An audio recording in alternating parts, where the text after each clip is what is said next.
much of our job is to try and make sure that we're as useful to as a wider community of people. Much of the building had to shut because the law required that.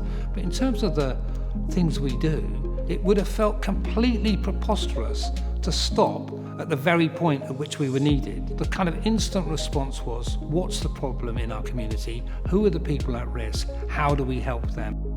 There was a real opportunity to forge alliances with people who wouldn't normally have thought to work with us. So that threw us into conversations with the local authorities, with the local MP, with the health authority, with the police, with youth workers. And that's been running a helpline, delivering prescriptions, helping organise shopping, which was a challenge in the early days.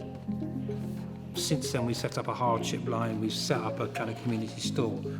It's been just delightful. We're called Share Farnham, and the idea is really to encourage and enable reuse of things, to provide access to toys, to puzzles, to books, to activities, borrow them, no charge, and then bring them back, borrow something else, and then asking people to donate, which they have done in huge amounts. And we've also had a delivery service. People say it's been a lifeline to them during lockdown particularly. And I've been just surprised by the generosity of everybody and the community spirit that it's created. It's been brilliant. For the Maltings, they've always seen themselves as a community building, a community facility, and that most definitely has developed through this, not just art and craft, but a lot of community work, which I think will become greater. Hello, Farnham and Villages Coronavirus Helpline. We wanted the helpline to be that central point of the relief effort in town, where it brought together all these local groups and organisations and could connect people to them. We had 500 volunteers sign up. For me, it has deepened my sense of connection to the local community and made me realise just how much generosity there is in this town. One of the best things we could do was to offer commissions, which we called Making Theatre for Extraordinary Times, which is exactly what it is.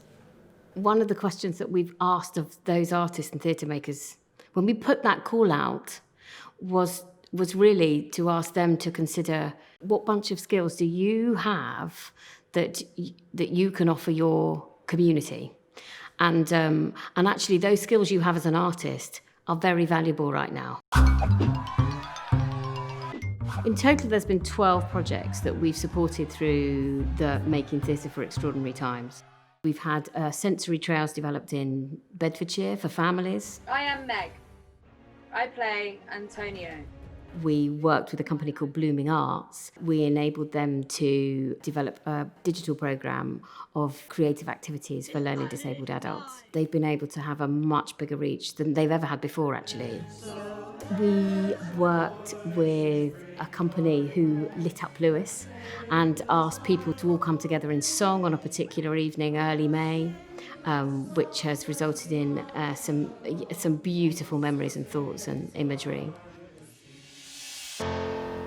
We are working with British textile artist Alice Kettle to create a legacy piece for the Maltings, and it's really all about community and how important art centres are within a community. And a whole bunch of school children have created drawings that will be interpreted in stitch.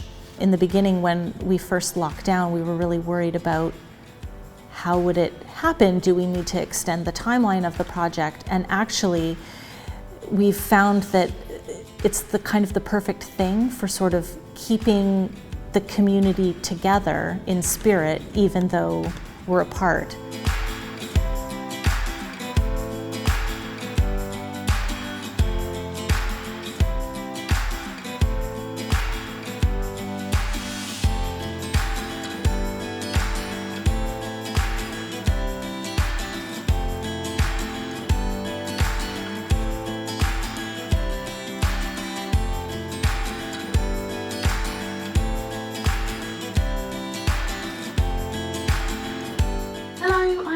And I'm the digital producer for Caravan 2020.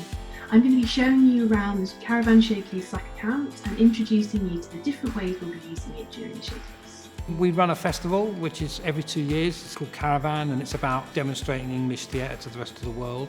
And what's been really fun is that there's been a kind of desire to say, how do we deliver the values and the kind of ambitions of the work that we do internationally, but using digital technologies? And lots of people said it still felt like your festival. It still felt like your personality was in there. And so we've done quite a lot of that work. And that's been surprising and delightful.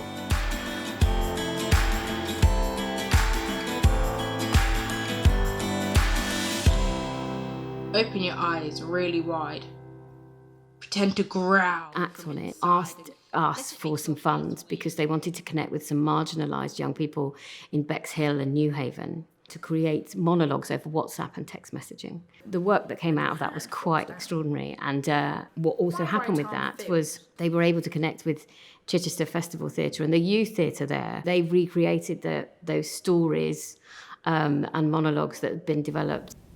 The jukebox telephone line was aimed at addressing social isolation. I realized that there is a huge demographic, an older demographic, that were not that comfortable being online or communicating online, and that was not being addressed. So I thought, why not use the telephone to connect people? Certainly not being able to come together has been a challenge, but it's offered other opportunities for us to do things that maybe we've been thinking about. How could we do that? So with the virtual Thread Festival, being able to have a connection and sort of feel like, or have the feel of a real festival, even though it was online and it wasn't in the building, that people could still be interacting with their favorite exhibitor or learning something new or having a chat. It's nice that we can deliver that to people.